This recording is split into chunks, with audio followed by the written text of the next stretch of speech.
আরো একবার স্বাগত জানাই আপনাদের সঙ্গে রয়েছি আমি প্রিয়াঙ্কা। মমতাকে চিঠি স্টালিনে, ডিলিমিটেশন নিয়েই মুখ্যমন্ত্রীকে চিঠি, বিজেপি রাজ্যের মুখ্যমন্ত্রীদের চিঠি, কেন্দ্রের বিরুদ্ধে একজোট হওয়ার ডাক, জয়েন্ট অ্যাকশন কমিটিতে যোগ দিতে আবেদন, 22 মার্চ জ্যাকের প্রথম বৈঠকের ডাক। মমতা বন্দ্যোপাধ্যায়কে চিঠি স্টালিনের, ডিলিমিটেশন নিয়ে মুখ্যমন্ত্রীকে চিঠি, বিজেপি রাজ্যের মুখ্যমন্ত্রীদের চিঠি, কেন্দ্রের বিরুদ্ধে একজোট হওয়ার ডাক, জয়েন্ট অ্যাকশন কমিটিতে যোগ দিতে আবেদন, 22 মার্চ জেএসির প্রথম বৈঠকের ডাক।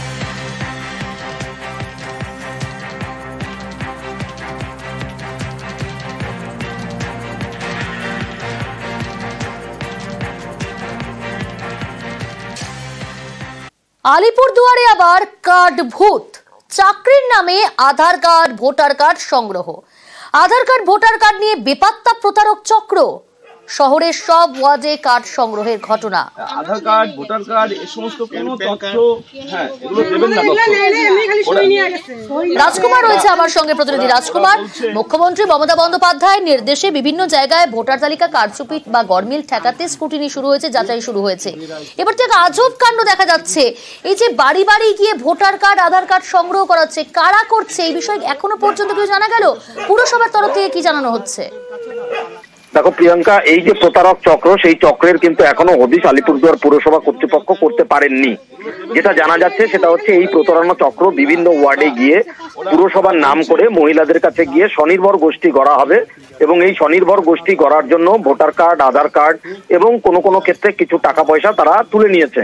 এবং শুধু তাই নয়, তারা বলেছে যে এই স্বনির্ভর গোষ্ঠী গড়ার মাধ্যমে তাদেরকে বিভিন্ন রকম মহিলাদেরকে কাজ দেওয়া হবে।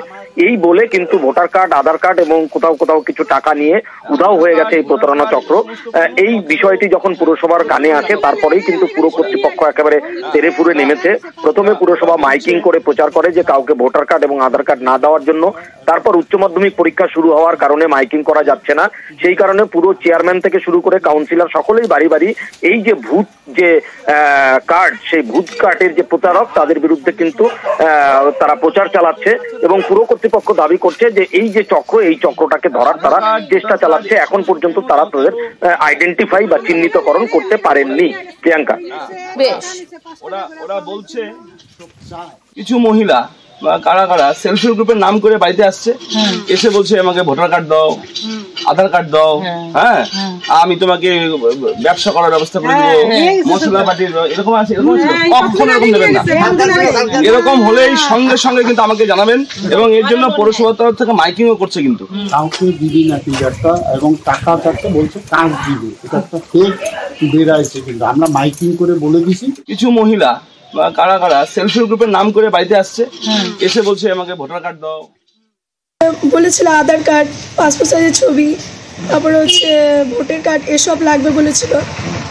তারপর ওটা শুনে আগে গিয়েছিলাম, তারপরে কমিশনার মিটিং ডেকেছিল, বলেছিল যে এগুলো সম্বন্ধে এগুলো ভুয়ো, এই সেই এগুলো বলেছিল। তারপর ওখানে স্টপ হয়ে গেছে, ওখানেই থেমে গেছি। এগুলো হচ্ছে মানে মোবাইলেও দেখেছিলাম যে মিলন কল্যাণ সমিতি, যেটা সব জায়গাতে করেছে। এটা শুধু 20 নম্বর ওয়ার্ড না, সূর্যনগর, আরও অন্যান্য আনন্দনগর, এরকম অনেক জায়গাতেই হয়েছিল। বলেছে যে এটা একটা কোম্পানির কাজ। সবার থেকে আধার কার্ডগুলো, তথ্যগুলো জোগাড় করছে। এখন কোথাকার কি বৃত্তান্ত সেটা তো আমরা বলতে পারছি না। তো আমি গ্রুপের মেম্বারকে বলে দিয়েছি যেন ওরা যেন কোনো রকম কোনো তথ্য না দেয়। আধার কার্ড দিয়েছে, ওদের কাছে ফর্মও আছে। আমাদের ওয়ার্ডের কিছু মহিলা দিয়েছে, 28 জনের গ্রুপ তৈরি করেছে ওরা। তো পৌরসভা থেকে কি এরকম ধরনের কোনো বিজ্ঞপ্তি? পৌরসভা থেকে এরকম কোনো রকম বিজ্ঞপ্তি। কিছুদিন আগে হঠাৎ করে আমার ওয়ার্ডেই যেরকম কিছু মহিলা আমাদের কাছে জানতে চায় যেরকম পৌরসভা থেকে মহিলাদেরকে কোনো কাজ দেওয়ার ব্যবস্থা হয়েছে কিনা। তো আমি সঙ্গে সঙ্গে চেয়ারম্যানের কাছে আমি জিজ্ঞেস করলাম চেয়ারম্যান সাহেবকে যে এরকম কোনো আমাদের কাজের সুযোগ এসছে কিনা। বাড়ি বাড়ি বলছে যে প্যাকেজিং হবে, তাদেরকে মাসে একটা টাকা দেওয়া হবে প্রতি প্যাকেজ প্রতি। তো সেই হিসাবে চেয়ারম্যান সাহেব আমাকে বললো না এরকম কোনো স্কিম আমাদের পৌরসভা থেকে।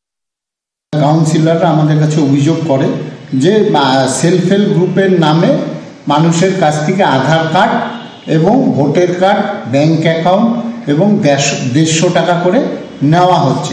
দেখলাম যে ঘটনাটা সত্যি, সঙ্গে সঙ্গে আমরা আলিপুরদুয়ার পৌরসভার পক্ষ থেকে মাইকিং করে মানুষকে সচেতন করে দেওয়া হলো যাতে কেউ এরকম ট্র্যাপে না পা দেয়। হাই সেকেন্ডারির পরে আমরা আরও মাইকিং করব।